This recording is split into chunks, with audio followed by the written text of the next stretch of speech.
Welcome to the Draw Shop's Get Genius podcast, where we talk to today's business influencers to pick their brain and pull out their genius. It's time to get genius. Hi, listeners. Today I am interviewing Luke Storey, who is a former Hollywood celebrity stylist. He's spent the past 20 years developing and refining a really important way of life based on the principles of nature and spirituality, and at the same time embracing technology and modern convenience. He's kind of like some other interviewees that we've had on the show, like Dave Asprey, who we talk about on the show, but who use themselves as a human research lab. And it's kind of the coolest way to find out what works and what doesn't work, except you don't have to do it to yourself. You can just hear what his experience has been. And that's what Luke has done. He's explored a broad and sometimes very extreme variety of measures to obtain optimal health, performance, and well-being. He's been injected with a poisonous frog venom, which we talk about that as well, to enduring weeks of neurofeedback meditation in an isolation chamber. He's scoured the earth for the most cutting edge as well as ancient technologies, and he's used them to transform his life and the lives of countless others. It's a really cool transition from being a stylist into creating a business for other stylists to coaching people how to live a very high performance lifestyle. And a lot of our listeners, I know that that's important to you. You're running businesses, you've got families, you have a busy life, and you really want to make sure that you're doing the best that you can in all of those areas. And what better way than to have your mind be super sharp and to feel really good and healthy. And I don't think it's news to anyone who's listening that it all works together. And some of us are really gung-ho about taking the plunge and, making changes in our life. And we keep evolving as we get more information. And then there's some that are kind of like, I'm kind of comfortable right now. Maybe I'm a little bit uncomfortable, but I don't know if I'm uncomfortable enough to give up my, McDonald's fries. So, and that could be the case. So it doesn't mean you have to make, this drastic change. There are smaller changes that you can make. And Luke is really aware that that is how some people need to, bring some good stuff into their life. It's step by step. And then there's some people that are like, hey, Luke, I need you right now to come into my life and just revamp everything. And he does that with his clients. So we talk about so many cool things. Any of you who are super into, what kind of morning routine do you have? How can I fit all this into my daily life? Or who are into, what are things that can relieve stress? What are some supplements I can take? Should I be doing cryotherapy? Should I be meditating? How can I get my body alkaline? I mean, there's so many different things that we touch on here, and each one could probably have its own interview, but I'll let you Google what you need to, but at least you're going to get the highlights of our conversation. So it's a really awesome interview. I'm really excited for you guys to listen and learn some new things. Kind of like Luke, I'm always thinking, I probably know everything because I'm always reading what's new in health, what's new in technology. And the thing is that there's always something new to learn, which is precisely why I have this podcast, because everybody has their own genius. They just do. There's just something that I'm going to learn from them that I did not know before, as much as I think I do, as much as I'm following all these different influencers and reading and listening to podcasts. There's always something new that I get from an interview. And there's a lot of new that comes from this interview. So I really hope that you listen, enjoy it. There's notes and links and all that good stuff in our show notes and on the blog post. And let's get rocking. Hello, Luke. What's up, Summer? How's it going today? It's going great. I've had actually a very fantastic morning. I've accomplished very little on a material level, but I've done a lot of self-care today. So this would be my first official work of the day, but it's been really good. Oh, nice. Isn't it funny how when you get that stuff done first thing in the morning, like the rest of your day is so productive? Absolutely, yeah. I love that. So, I'm going to ask you that later. I want to know what this morning looked like. Oh yeah, I have a lot of really kooky but effective morning routines. So yeah, I'm always happy to share that because it has a lot to do with success on the business level, is creating the mindset and just the mood and getting in a flow state and all of that stuff.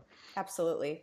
So before we get into all of that, I'd love if you could give our listeners kind of the short version of, Luke 10 years ago and Luke today, and how you got into what you're doing today.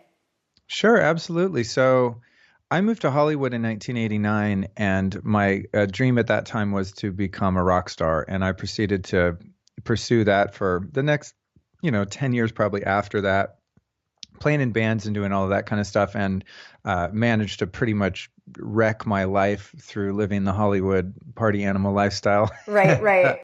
And then in my mid-20s kind of realized okay, those dreams are all literally going up in flames. And so, kind of made a decision to turn my life around and pursue what one would call maybe a more reliable or real career, although I kept playing music on the side. But, got into spirituality and yoga and personal development and eating healthy, and really managed to kind of do a 180 in terms of just my whole lifestyle. And during that time, I got a job working for a stylist, a fashion stylist, meaning someone who dresses other people for a living. And, she is just one of those fortuitous moments. It was an old friend of mine, and she was from New York and was a really big stylist, worked at Rolling Stone and GQ and had all these fantastic jobs, moved out to LA, was going on tour with Tina Turner, asked me to house sit for her. And being a newly sober and broke musician at the time, I was actually homeless. So that was nice. Place to stay. And I took care of her dog. And what happened was, while she was on tour, I started just kind of being her assistant, like personal assistant or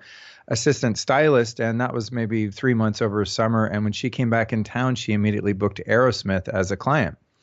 And so here I was, like this struggling musician. I'm 26 years old. And next thing you know, I'm like hanging out with Steven Tyler. Wow. And the band, learning about fashion. And so through that relationship and that experience, obviously when you enter in as a newbie at that level, there's a small margin for mistakes, So I choked a few times, learned really fast, and then went on to work for probably about 15 other of, Hollywood's top stylists, until eventually I became my own stylist and stopped assisting them and went on to work with a number of celebrities, mostly in the music industry, like the Foo Fighters and No Doubt, Kanye West, Marilyn Manson, Ozzy Osbourne, tons of different people that some of that, I had grown up listening to, like Aerosmith, for example. And then I did that for 17 years until I always say I retired a year ago, but then time goes by. Maybe it was 2 years ago I stopped doing that. But 10 years into my styling career, I started a business called School of Style, which has been going for, we're in our 9th year now. And School of Style is a business that teaches other people how to become either a fashion stylist or a personal stylist. And then eventually that just started to sort of take over and become my main thing, to the point where I just sort of lost my passion for dressing people after spending 17 years, in and out of stores, driving around LA traffic. I was like, okay, I think I've done what I set out to do here, and I'm going to just usher in the next generation. So that's the fashion side of it. However, since 1995 or so, 96, when I kind of turned my life around, I've really been diving deep into biohacking and personal development and health and wellness and all of this stuff, and have just been absolutely obsessed with that. So about a year ago, I decided to start my own podcast called The Life Stylist, and started working in terms of coaching people and becoming what I guess would be maybe, I don't know, it's weird, like how do you call yourself, but an influencer or educator in the realm of health and spirituality and things like that. So that's kind of my second business, which is just sort of in its infancy. And that's something that's based on my just deepest, most sincere passion and desire to help alleviate suffering for people in the world through those different principles that you can apply to your life. So I kind of live with one foot in the fashion world still as an entrepreneur with my school, and then one foot in my, as I said, my true passion, which is the health and wellness piece. So that's kind of how I got here, was from, ruining my life and then deciding to build it back up over the course of the past 20 years. That's so great. And I love how it evolved. You were a celebrity stylist, and then you turned that into a business. And then from that, you realized, okay, here's where my true passion lies, and here's what I want to be doing. Were there certain people, certain influencers that inspired you that you first started with, or first, doing your own biohacking with yourself, that made you go, oh my gosh, this is so cool? Well, I think I was just, when I first started out, I was so toxic, that the first thing I sort of was intuitively guided toward was cleansing and detoxing and fasting and all of that. So the first health guru that I really started following and learning from was a guy named Dr. Richard Schultz, who's still around. And he's the founder of a company called American Botanical Pharmacy, and they're based out in Marina del Rey. And it's weird because he used to have a very large public persona, and kind of he was, one of the master American herbalists of that time. He studied under a guy named Dr. Christopher that was, probably the most famous American herbalist. Yeah. And Richard Schultz was out there a lot. And then, I don't know, I don't see or hear from him a lot, but the company is still thriving. I think he just kind of lives his life and lets the company do its thing. But that's when I first got into colonics and juice fasting and doing a lot of gallbladder flushes and liver cleanses and things like that. And that was really the first step in my journey, was getting out some of the pollutants that I had accumulated. And so he was the first guy that I really found. And then after that, I would say, in terms of just health and biohacking and, physical, on the physical side of it, because of course there's the mental and the spiritual part, which is another two other pillars, sort of, I guess you could say, was David Wolfe, getting into organic foods and superfoods. David Wolfe's been a guest on my podcast. I mean, he's a wealth of information and has been in the game for a long time. And so he was a big influence on me. Dr. Joseph Mercola, on the medical side, someone really, adding a medical legitimacy to alternative medicine, functional medicine, natural healing, all of that kind of stuff. And then in terms of the lifestyle, I learned a lot from a guy who's become a friend by the name of Daniel Vitalis, who was sort of part of the David Wolfe, raw food movement. And then he sort of defected and got into this concept called rewilding, which is definitely not a vegan or a vegetarian or raw food lifestyle. So I learned a lot from Daniel just about spring water and just, getting in alignment with nature. And then I would say my most recent guru as of about 4 or 5 years ago, and someone that I've worked with on a personal level as a coach for health and business, would be Dave Asprey from I was waiting for you to say it. I was already writing it down. He's going to say Dave, because we love Dave. We have all of his supplements. Our team, their families, the wives, everybody just loves Dave. Oh, that's awesome. Yeah, he's amazing. He's just, he's just blown this thing up, and he's just someone that's very trustworthy in terms of, when he vets a product or a practice or something. I mean, he really gets into the science, and I love people like that because I'm more on the woo-woo side than I am science side. I mean, I've done weird stuff like, injected poisonous frog venom into my arm just because I heard it helps your immune system. I'll do some really risky, weird stuff without doing a lot of research. I don't recommend those things unless, I've really looked into it. But Dave's great because everything he does is based on science and anecdotal, subjective experience, So I've learned a lot from him. And, really, frankly, just everything Dave's ever recommended to the public or on his podcast that I've tried works, starting with Bulletproof Coffee. And that was that Bulletproof. I was like a health nut. I thought I knew everything about health. And I think my first month on Bulletproof Coffee, I lost 10 pounds and just had unbounding energy. And, that sort of led me into a ketogenic diet and all the things that I've done since then. But Dave is just such a wealth of information. And, if he tells you something, you can pretty much guarantee it's going to work. Absolutely. Oh, yeah, definitely. So what were some of the changes once you started implementing, these I would say or you would say probably high performance lifestyle changes. What were some of the things you were seeing that made you go, oh, wow, I'm going to keep going down this path? Well, it was very gradual for me because, this is going back into late 90s, early 2000s when I was starting to really get into all the health stuff. And then there wasn't the availability or the widespread knowledge of like farm to table restaurants and what I call being a conscious omnivore, like finding a way to integrate animal products into your life in a way that was healthy and sustainable to the planet and ethical treatment of the animals and all this kind of stuff. There wasn't a lot of awareness about that. You had like factory farms and McDonald's and Costco, weird hormone-filled meat, or else you were a vegetarian. And so as I got into all the cleansing and stuff, my first venture in terms of diet was, it seemed like the obvious thing was to become a vegetarian because I didn't even know you could get food from the farmer's market that wasn't toxic in terms of meat products and dairy and things like that. So this is kind of, back in the day, it wasn't that widely known. No one knew about like Weston Price work and there was no paleo movement or any of that. Right. It was like either you were a vegetarian and you were into health food or you ate meat and you like ate the worst meat ever. Yes. So I was a vegetarian for 10 years and, my health did improve a lot just because I started eating organic food and, like I said, doing all that cleansing and juicing. So I would say mental clarity, mood stability, loss of weight, my skin cleared up, a reduction in inflammation in general, I would say, just because I wasn't having MSG and aspartame and pesticides and so many of the toxins that are in our food. But unfortunately, at the time, I was unaware of the fact that so many of the vegetarian foods that I was eating at the time were, in fact, highly inflammatory foods like gluten, wheat, a lot of grains, a lot of soy. I wasn't a vegan, so I was eating still a lot of dairy, cheese, milk products, yogurt, ice cream, things like that. Yeah. And essentially, I didn't know it at the time, but I was living powered by glucose, so everything that I was eating were carbs primarily. I wasn't getting a lot of protein because I didn't eat meat.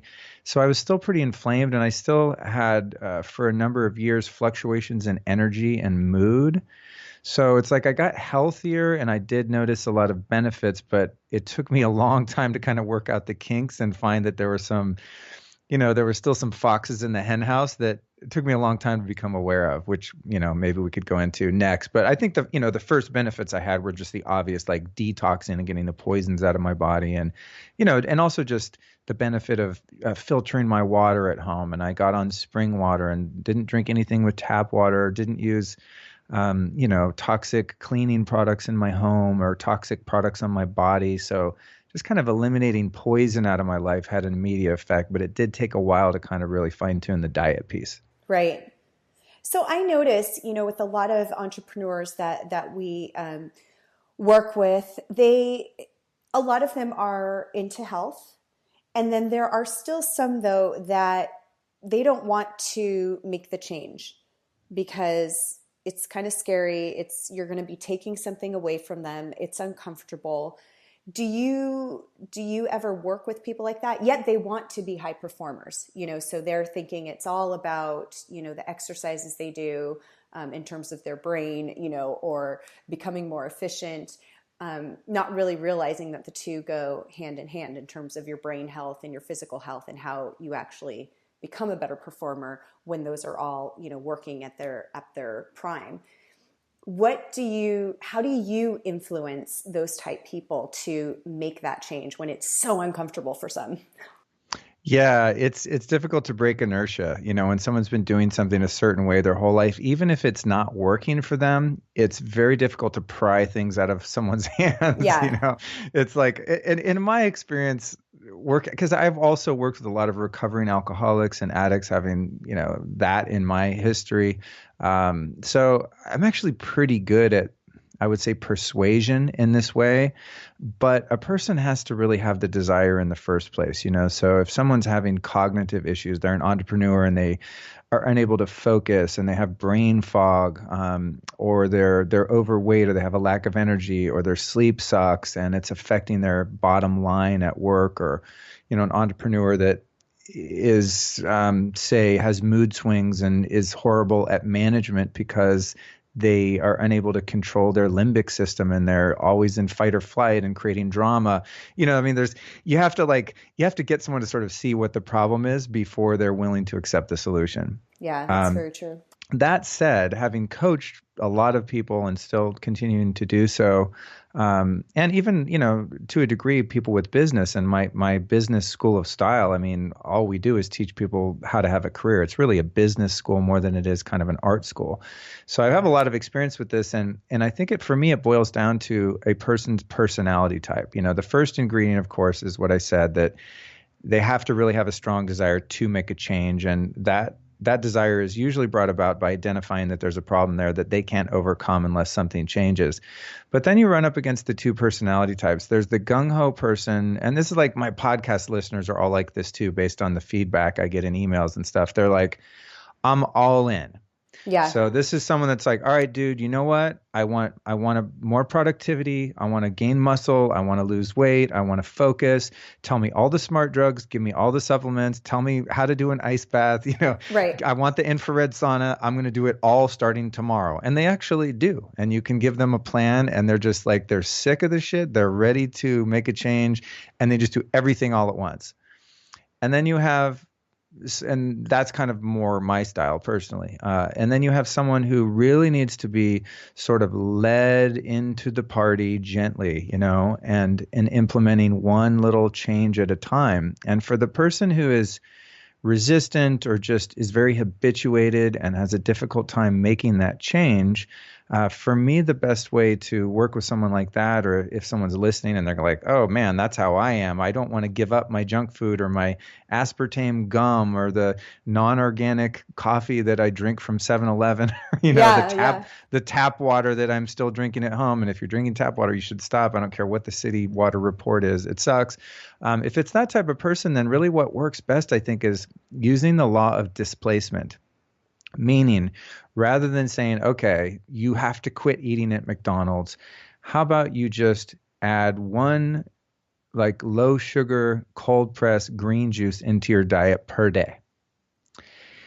So you keep eating your McDonald's, but you add that green juice. What's eventually going to happen is your body is going to be so lit up by the nutrition in that. And when I say green juice, it could be any, like a smoothie or, whatever kind of healthy food, you choose, maybe taking a handful of vitamins, whatever it is.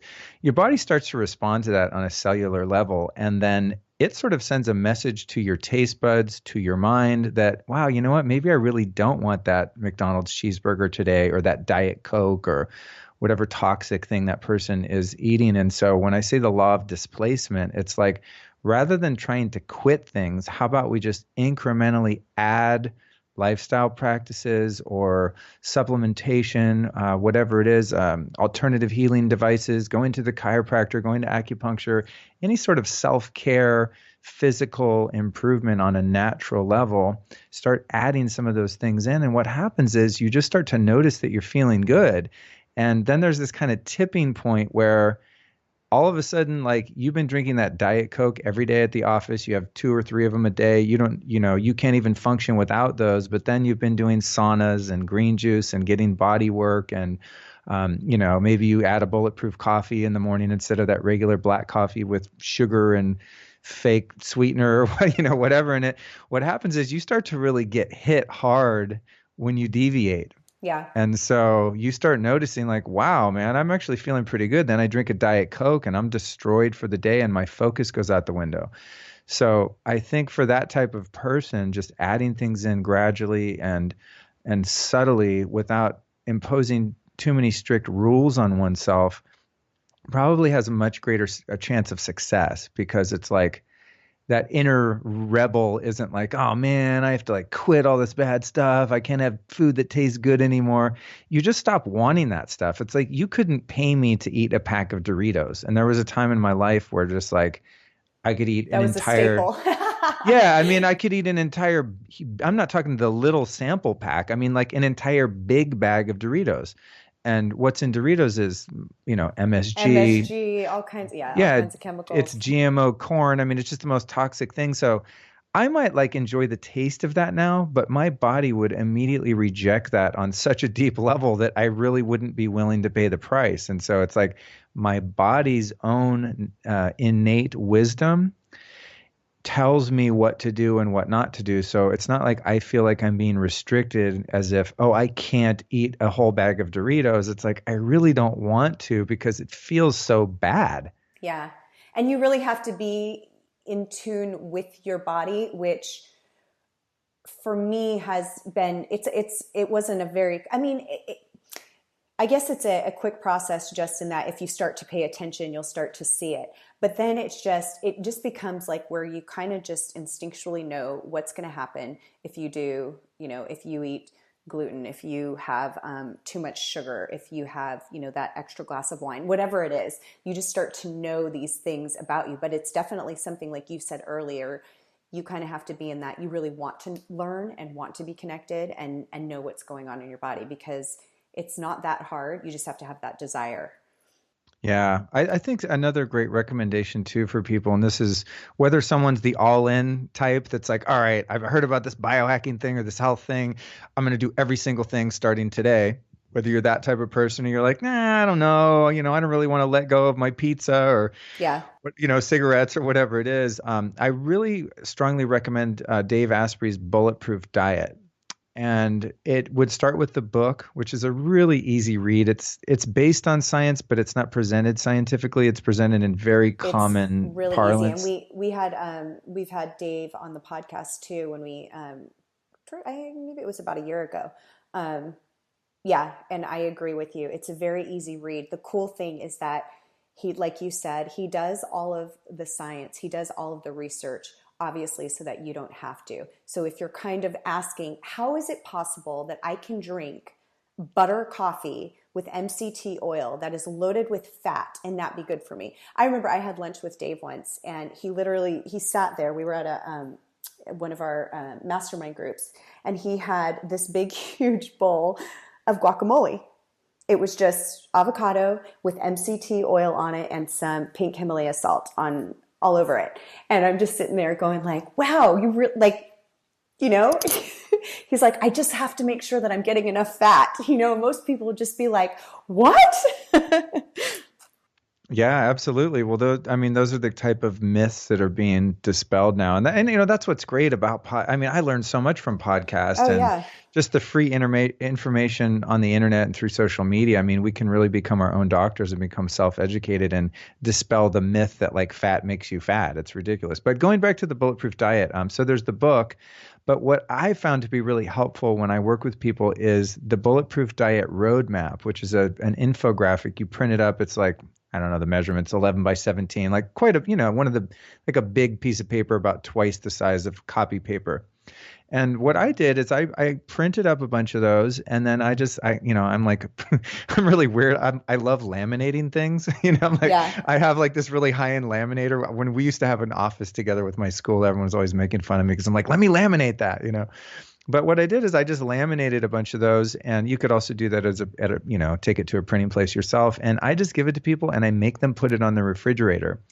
And it's really great because when you're about to eat something or you're getting your grocery list together, you can look at the Bulletproof Diet Roadmap, this infographic, and you can see where on the spectrum of health each item from each category is. What's great about that approach is it's not like, it shouldn't even be called a diet, because to me a diet means either I'm on the diet or I've fallen off the diet, which is not good psychologically just for the failure, self-loathing, shameful trigger. Mm-hmm. I don't want to feel like I'm in or out. It creates this duality. And what Dave did that was great is he created an eating program, I guess you could call it, that's on a spectrum. So it's like down at the lowest end of the spectrum would be KFC fried chicken with like MSG sauce on it. And on the highest end of the spectrum would be maybe some really clean wild salmon that was just caught off the boat today, and you lightly cook it with a little bit of grass-fed ghee or whatever, right? Or some, really good organic vegetables. And so it's like if I have the fried chicken day, it's not like, oh, I'm off the diet, I'm an evil person, I should kill myself. And that I've failed. It's just like, oh, let me get a little bit up that scale. And so it's sort of color coded from green being, the hierarchy of the best foods in each category, whether it be sugars or fats or proteins, starches, whatever, down to the lowest end of the spectrum, which kind of fades into yellow and then red on the bottom. And red are just foods that are toxic and should just be totally off limits. So sometimes I might eat something that's like a little bit in the middle range there, and it's not ideal, but it's not the worst ever. And I find just having that thing on your refrigerator is, I have it memorized at this point, so I just know every food from freaking kiwis to cashews, where it kind of falls in the spectrum and what my body resonates to. But having that approach, I think, is very healthy because it also gets away from the self-judgment and living in too much of a closed-minded, rigid way, which I've suffered from a lot, or just being too obsessed about, avoiding toxins and eating healthy all the time. It's actually a pretty moderate approach to eating. So that would be my recommendation. It also keeps it top of mind and keeps it important because it becomes a daily practice. Kind of like, I'm sure of the 5-minute journal. It's like something that you're doing every single day so that you have those, moments of gratitude. It's not just something that you looked at once and put away. You know what I mean? So to have that where you see it every day, you're going to think, oh yeah, I'm going to check that out and make sure I'm keeping myself, on the healthy track. So, okay. So you're coaching, your clients. And I would imagine, because this is a question really for me, there's so many things that I believe in that I love to do for my health. And that includes, the saunas, the infrared saunas. That includes, there's cryotherapy, there's meditation, there's a gratitude journal. There's so many different things that are available to us and things that we can do on a daily basis to really, keep us at that high performance level. The question then becomes, how do I fit these things in? Because if you're doing the infrared sauna and you say you don't own one, so you're going to, a place that has, different sauna booths but it takes you 30 minutes to get there, or you don't have a cryotherapy, I don't know what they call them. I forget what they call them, but chamber. Thank you. You don't have one in your house, so you've got to go. And there's, not a ton of places, especially depending on where you live, that actually have those. And of course, yes, there's ice baths, but then there's collecting all of that ice. There's so many, different things that we can do. And we'll hear of some of these, amazing high performers and influencers that are doing these practices on a daily basis. My question to you is, do you get that question from, your clients? How am I going to fit all of this in? How do I do this? It's funny when you say it like that, because you just named everything I do pretty much on a daily basis. And I'm going, actually, how do I fit that in? I mean, it's not like I don't work hard, but I'm fortunate enough to own my own business. And, then I have my podcast and the coaching stuff that I do. And, I'm getting ready to start writing a book and all kinds of stuff like that. But honestly, I probably could get more work done. I just tend to emphasize the self-care part of my life. And I think I'm pretty balanced, but I probably lean more on the side of screwing around, than I do. I could probably be making a lot more money and be more successful, but I don't know. It's just my priorities are just feeling good and being happy.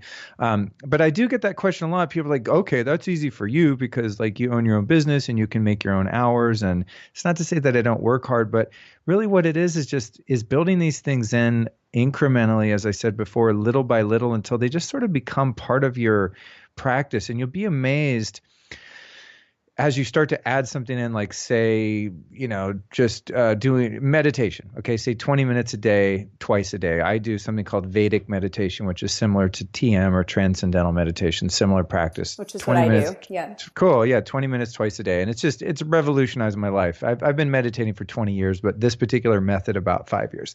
So when I first started doing it, I'm like, 20 minutes a day, twice a day? Are you kidding me? Who has 40 minutes just to burn?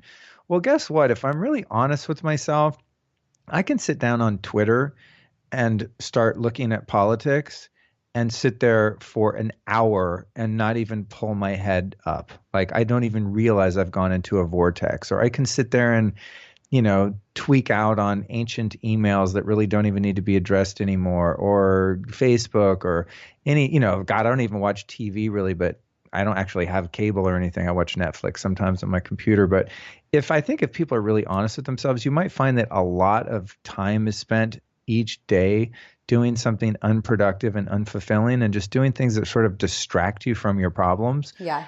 And are really just escape mechanisms that could be used for something that actually alleviates stress on a deep level, such as meditation. So what I tell people is like, do you find it to be a pain in the ass or like a time suck to brush your teeth and take a shower every day? It's like, well, no. Well, how did you build that habit? It's just you're a kid, your parents give you a bath, they brush your teeth, then eventually you learn how to do it yourself, and it's just what you do every day. So when I wake up in the morning, I have an unfair advantage from Bulletproof on my nightstand. I pop that in my mouth. I have a water that I prepared the night before, which is spring water I've collected myself in the mountains. There's some sea salt in there, some iodine, some minerals. I pound that down. Then I bounce up and down because I have a hiatal hernia. My stomach gets kind of jarred up under my ribs, so I kind of bounce with the full stomach. I knock that in there. And then, I won't go through the whole thing because we'd be here until, next week. But I want to know. Give us a few more. Give us a few more. So then I'll hang from my, pull-up bar. I'll stretch a little bit. Then I'll prepare my bulletproof coffee, but with herbs from medicinal mushrooms from Four Sigmatic. I'll have a little Organifi green juice powder, but I won't drink my coffee until after I meditate. Then I take an absolutely 100% cold shower. I never turn the hot water on. I'll stay in there for as long as I have time to take a shower. I've kind of built up to where I really don't even want to feel warm water. I hold my breath. I do some breath of fire in there. I kind of do some yogic breathing in the cold. Then immediately I'll go out onto my little balcony naked and get sun. I live in LA, so there's, sun basically every day of the year. Mm-hmm. I'll get about 10 minutes of sun. I'll read some spiritual literature, kind of get my mind right, get my mindset right, not think about my problems. Absolutely don't open social media or my emails or anything like that. Then I'll sit on my biomat, which is kind of an infrared crystalline healing mat. Very cool piece of technology I've been using for many years. And I'll meditate for 20 minutes with my human charger light device in my ears, which sort of sends daylight onto your brain and signals to your brain that it's time to wake up and get productive, which is sort of weird to do when you're meditating, but it doesn't seem to interfere. And then after that, I'll drink my bulletproof coffee. And so this whole process, probably takes me an hour and 15 minutes. And that sounds like a lot of stuff to do before you even start your day, but not when it's just what you do every day. Because I bet people listening wake up, they crack open the paper, they go on Google, they have some other thing that has become a habit in their life that takes the same amount of time as everything I just described. Right. See what I mean? It's like we all have enough free time to take care of ourselves. It's just we're doing something else typically with that time. And I know that because of myself. Like I said, just if I set an alarm when I opened Twitter, I did it yesterday. I came home and I was like, oh, it was maybe 7:00. And I was, okay, I'm going to meditate right now. And I thought, well, let me just check my Twitter feed. And literally an hour went by where I got absolutely nothing done. I just zoned out on Twitter. And not that there's anything wrong with just mind-numbing escape. That's its own form of meditation. I didn't beat myself up, but it just showed me like, wow, there's any number of productive or relaxing or self-care things I could have packed into that hour. But for whatever reason, I elected to just numb out on Twitter. Yeah. And so I think a lot of people that I work with are surprised to find, again, as you add things in incrementally, they just sort of displace things that are either unhealthy or just a waste of your time. And then it just becomes automatic. And then today I went to yoga for 90 minutes. I did Kundalini yoga. Then someone walked away with my keys during class. So when I went to leave, I was like scared I wasn't going to make this appointment actually, but I went to leave and I was like, I know I had my keys. I'm very conscious of things like that. Someone literally had put them in their bag and left. And so I got a ride home to get my keys, found the person, got them, and then I went across the street and did cryotherapy, and then came to this interview with you. And so, yeah, it's 1 o'clock in California right now. I haven't really gotten any official work done. Not everyone has that luxury, but I still could have, if I had a 9 to 5 job, I still could have packed in a few of those practices before or after work. It's just a matter of like prioritizing what's important to me. Right. And for me, what's important is just feeling really good. And now I guarantee when I get off this call, Summer, I am going to crush it for like the next 5 hours straight. I'm going to do some racetam or maybe take a modafinil. I'm going to sit at my desk and just destroy like 3 days worth of work in a 4 or 5 hour period. What is modafinil? I haven't heard. That's something I haven't heard of. Modafinil is a pharmaceutical neuroenhancement drug. It was invented for narcolepsy, but it makes you very alert and very focused. So if you're doing something that's very detail oriented, such as like organizing 10 years worth of iPhoto photos, or just like you just need to like tweak out on, modafinil is very useful for that. But it is a pharmaceutical drug. I take a very, very low dose of it occasionally. It comes in a 200 milligram tablet, and I take a quarter of that typically is like enough of a dose for me to be productive for hours and hours on end. Some people it doesn't do anything for. They don't even notice it. Some people it's too stimulating and they feel like they're on Adderall or something. For me, maybe a couple times a month, if I really want to be productive, I'll do it. Or if I'm doing public speaking or teaching and really need to be, have my cognition on point and have memory recall and, have my linguistic system like fired, it's good for that. So, maybe the first half of my day, I didn't get shit done, but the second half, I'm going to crush it because I'm in such a flow state from all the stuff I did in the beginning. Right. So that flow state is super important. What's it like for people to work with you? Well, it's funny. I have a very informal, it's just kind of the way I do things. I'm a very spontaneous, adaptable, wing it kind of person. So it's funny because some people email me through my website and be like, okay, I need a whole protocol and layout of everything we're going to do if I work with you. I'm like, we need to do a Skype call and talk for 15, 20 minutes, and then I'll tell you what we're going to do, because it just depends. And so the way that I work with people is very spontaneous, and it always depends on where they are in the journey. So if somebody's still on a GMO, aspartame, get any sunlight, takes pharmaceutical drugs and sleeping pills and, is just a disaster and doesn't exercise, well, we're going to start on colonics, detoxing there. If someone's already relatively healthy and they're just like, I want to learn about mindfulness, meditation, spirituality, ice baths, whatever kind of lifestyle practices, or how you get spring water, or how you change the lighting in your home to avoid blue light at night. It sort of depends on someone's level of sophistication. But if someone's in LA, I'll sit down with them in person. I usually book sessions for an hour and then they end up being 2 hours. You know how that is. And then I'll just kind of recommend a lot of links for people, and I have a pretty good method of determining what the starting point is and like dialing people into products and services and other professionals kind of upstream from me, as it were, that can really dial them in on specific issues. So obviously I'm not a medical doctor, but if somebody has an acute issue, chances are I know the person that can fix them. And so I'm a really good connector and resource for people that, need serious, medical help, or they want to learn meditation. I'm not a meditation teacher, but I sure know the best guy around that can teach you. So I sort of work with people up until a point until they need to be handed off to someone who's a specialist. But I'm sort of the first line of defense and just dialing in the lifestyle practices for them. And then people that aren't in LA, I work with them via Skype and email and send, links to things that they can do in their area. And I'm also very resourceful. If someone's in Philadelphia and they're like, I don't think they have that thing you're talking about here, I'm like, they do. You just don't know how to find it. Yeah. I'll find the best restaurants and the best chiropractor, acupuncture, infrared sauna, cryotherapy, whatever it is in someone's area, and get them dialed in. Functional medicine doctors, I'm really good at vetting them and all that kind of stuff. I think it's so great that you are this connector and that you really collaborate with, all of the things that you have done yourself and know that work. So that's so awesome. What kind of results are you seeing with your clients?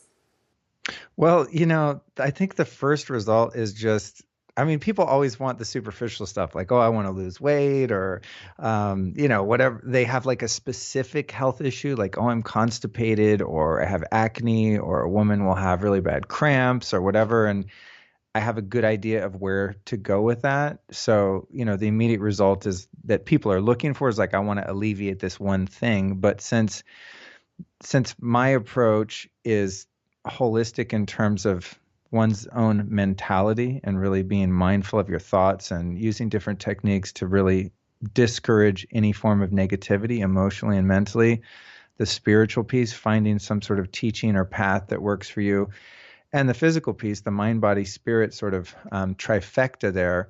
I think people come in looking to fix one problem and they don't realize that what they have is a systemic problem. And so the results tend to be just a greater sense of well-being. And then a couple months in, it's like, oh, that's weird. I noticed that I'm not constipated anymore, or, my cramps got better. And like, that's not even what we were working on. Yeah. But like, most of the things that I think people are experiencing, I mean, of course, diet is a huge factor, but man, really a lot of it's mental and emotional. So, I mean, I just discovered something called havening, for example. I interviewed this woman, Michelle Paradise, yesterday here in my house. And I got one session with her and I worked through some childhood abuse trauma that I've been carrying around my whole life and thought I've had enough therapy for this shit. It's got to be gone by now. And I went and did that session with her. So it's like, and then all of a sudden my neck hurts less. Wow. It's like, well, I didn't get a massage. Why is my neck better? I don't know. I can't prove that it's because I worked through this trauma, but I tell you what, the more that I work on, the mental, emotional, and spiritual side, the less problems I have physically. Well, because I think there is, scientific proof of the stress that you hold turns into pain and disease. Absolutely. Absolutely. Yeah. So, I think in terms of results, it's just like general well-being, and then little issues just kind of fall off. Right. Unless it's a weird thing like eczema or, something that's like a chronic issue for someone, then we take it as far as we can with the rest of that. And then at some point it's like, all right, cool, we need to like do something drastic and get you ozone injections or hyperbaric oxygen treatment, or, like really hit it with the big gun, stem cell therapy, neurofeedback for PTSD. Like there's definitely things upline that one can do if they can afford it that address those very specific symptoms. But I think just implementing a lot of lifestyle changes can really make a huge difference for most people relatively quickly. Definitely. And a lot of these things, like you said, just adding them in, and then some things that you're eliminating, I've found, and I'm sure you can speak to this as well, is that so many of the things that we feel are ailments or problems day to day are usually a result of inflammation. And there's something going on in the body that's not happy. And so obviously it creates the inflammation, which then creates the pain and whatever the problem is. And just like like you said at the beginning of your journey, and you've definitely evolved into understanding how you could become healthier, but you felt better when you just eliminated, a lot of the things that were making you toxic, and just started doing some organic foods. And even though you said, you were glucose driven, it was still, there was so much of a change that you made. I would think, oh, well, you were starting to feel better because there was reduced inflammation, I'm sure, because you didn't have, the same amount of toxins or whatever it was that was going on. Yeah, absolutely. I mean, that's the thing it goes back to what I was saying before. You don't have to be perfect. It's not like you have to change everything all at once. You start to make incremental changes, be gentle with yourself. And next thing you know, it's like, yeah, wow, you go, oh, I'm sleeping better. I didn't do anything to improve my sleep. All I did was, eliminate maybe the top 5 worst offenders, which is, it's pretty easy to identify those. Like I could even just drop them really quick if you want. Yeah, that would be great. I would say the first thing I start with people on is getting them to drink real water, which to me is spring water, whether you get like Mountain Valley water delivered in 5-gallon glass jugs. you know, if you're so situated that you can go collect your own spring water. It sounds extreme, but it's actually really fun and cool. I work with a company called Fountain of True Spring Water in California. They deliver totally natural, unadulterated, untouched spring water from Oregon to your house in glass jars. It's amazing. Whatever you got to do to get on real water and get off plastic bottled water and any form of tap water, even filtration, I'm very suspect of because it's still tap water. Yeah. I have an episode of my podcast. It's called "What's in Our Water." I think it was in the early days, sometime last year, and the stuff that's in tap water that filtration doesn't take out, it's just insane. Pharmaceuticals and toilet paper residue. It's just disgusting. Is spring water more alkaline? It typically is, yeah. But that's the whole thing that's another thing too, is with pH, people are really obsessed with alkaline water and not eating acidic foods. What regulates your body's pH is breath. So if you want to be alkaline, learn the Wim Hof method and you will be as alkaline as a human being. Oh, I've done that. Me and my business partner did that. We did the 10-week. Awesome. Yeah. We love Wim Hof. Yeah. People don't realize that, carbon dioxide is acidic, and getting that out of your lungs and out of your blood is how you become alkaline. And then you take in oxygen, of course. So, I don't really adhere to the whole alkaline water thing. To me, it just makes common sense that you want your digestive system actually to be a bit acidic. Right. If you're eating a balanced diet and you're doing a lot of breath work, you're going to have a great pH. But to answer your question, most spring water is in the 7 or 8 range on the pH scale, which is good. But anyway, so clean up your water, then filtering the water in your home, even if it's just a shower filter, or getting a whole system if you actually are in a house that gets all of the fluoride and chloramine and chlorine and all that crap out of your water, even for bathing, cooking, washing your clothes. Our water is extremely toxic, and you're made of mostly water. So the water you put on your body and in your body. Next would be eliminating all toxic toothpaste, shampoo, lotions, deodorant. All that stuff has got to go. Avoiding food additives, especially aspartame, which is just horrible. I've mentioned a couple of times. MSG, finding out all of the other names for MSG, because it's hidden in a lot of foods under other names. There's been a lot of crazy lobbying going on, and the FDA has allowed people to call MSG stuff like yeast extract and all sorts of sneaky stuff going on, but that stuff is just so neurologically damaging. And so and the next one would be cleaning products in your home, getting rid of all toxic cleaning products. You don't need to be breathing that stuff. Filtering the air in your house, getting organic bedding, getting it as natural of a bed as you can find, optimizing sleep by keeping your room cold, keeping the room extremely dark. So water, just keeping your living environment clean and free of toxins, and some of those main offenders in your diet. Another one people don't realize a lot that's really harmful is using cheap cookware. So Teflon is one of the most toxic things that people have in their diet, typically from nonstick pads. So I always recommend getting iron skillets or cooking with glass as much as possible, or even there's natural clay cookware out now that's really good.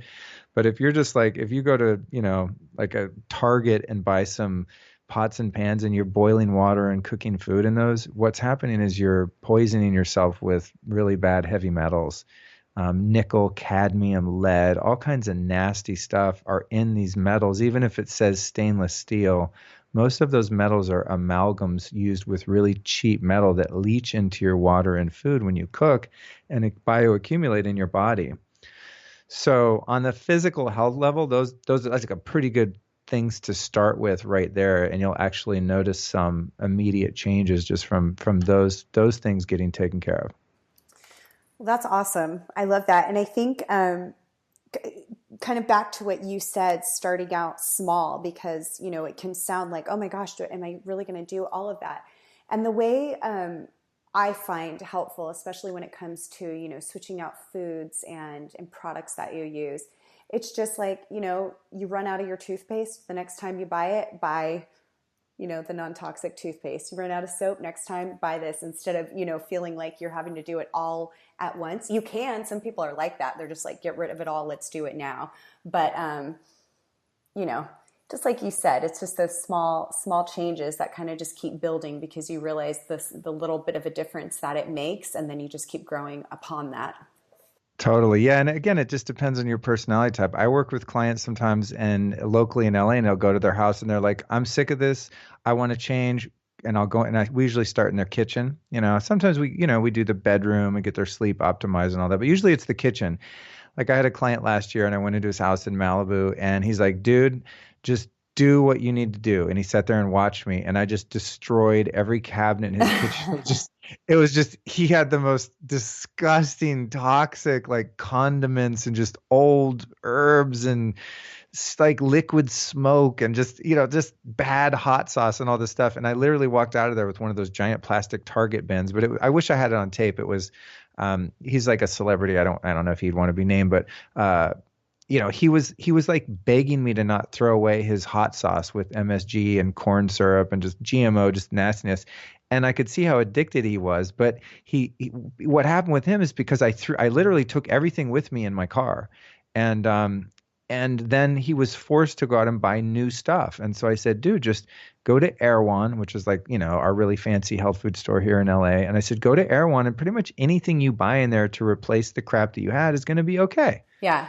Yeah, I couldn't say that for Whole Foods because Whole Foods, I call it canola foods. Like there's a lot of very suspect stuff sold in Whole Foods. I mean, it's better than Ralph's or Costco or whatever, largely, but there's still a lot of stuff that passes off as healthy in there that's really bad.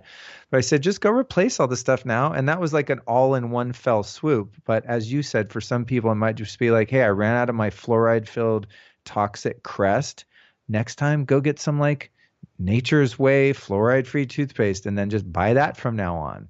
You don't have to go crazy and do everything at once if you're not a fanatical type person. So find your own pace and just do it a little at a time, or just hire someone like me to just nuke your entire house and you just start from scratch. For some people, that's easier. I love it. Luke, this has been awesome. I love talking about biohacking and just how the journey of getting to that point, and especially how it impacts your performance, which, our listeners, entrepreneurs, like that's really critical and important when you're running a business and doing, something that's really meaningful to you. You want to be doing your best. And obviously it all works together. Oh, absolutely. I mean, that's the thing. We all want to serve our community. We all want to share our talents and our gifts with the world. But I'm just going to tell you, man, like any entrepreneur, someone who wants to crush it in business and make money and be a CEO or do whatever you want to do, it's like you can't imagine what's possible if you feel good and your mitochondria are firing and you're creating enough energy, enough ATP to like really bring it. It's just amazing, what's possible when your biological, bioelectrical system is on fire, when it's up and running. Like a lot of people get sidetracked, like thinking that they can fix themselves from the outside in, fix the inside and watch what happens and watch what manifests on the material plane and financially too. I mean, it really, really has a huge impact. No, it really does. And I mean, there's that, a lot of people refer to that movie Limitless. And really, I mean, that's what you're doing, is getting yourself into that point where you are on fire. And it's just like, wow, everything is just like your synapses, everything's just connecting like so brilliantly that you're just on it. People can ask you stuff, you remember, it's great. Absolutely. Well, thank you so much, Luke. And I want to tell our listeners they can find you at lukestory.com. Is that correct? That's correct. Spelled with an EY, STREY, lukestory.com. Awesome. And we have so many great tips here that we will be sure to include in the blog, as well as, there's quite a bit. I've just been taking notes as I'm listening to you. There's okay. A bunch of stuff here that, if you're interested in, cryotherapy or your mat, what was it, the mat you were talking about? The biomat, the infrared biomat. I know about the saunas. I have not heard about the mat, so I'm going to be Googling that myself. But, this has been incredible. So many great takeaways. We'll make sure to have your link and all that you talked about in our show notes and on the blog. And thank you so much, Luke. Thank you. And I'd also like, Summer, to just let people know, of course, like my website has all my videos and all my podcast episodes and stuff. But if somebody is like intrigued by some of the things that I talked about on my show, the Life Stylist Podcast, which of course you can find on iTunes and everywhere else, I really go deep into this stuff. So if I overwhelmed anyone that's like, what the hell is this guy talking about with the tap water? I guarantee you I have an episode. I have one on infrared saunas, like every ice baths, like cryo, everything we've talked about. I have an entire hour to 2 hour episode just on that one thing. So if somebody wants to kind of go deeper on a particular subject like smart drugs, nootropics, some of the things we touched on in a kind of a quick overview way, that's a great place to dive deep into each subject with me, is on the podcast. Oh, so awesome. Thank you so much, Luke. Thank you, Summer. Great talking to you today. You too. Thank you for listening to today's Get Genius. You can learn more about The Draw Shop at www.thedrawshop.com, on Facebook, LinkedIn, and Twitter. Your home for kick-butt custom whiteboard marketing videos. Your ideas come to life. Thanks for listening. Please share, comment, and make any suggestions for future genius guests.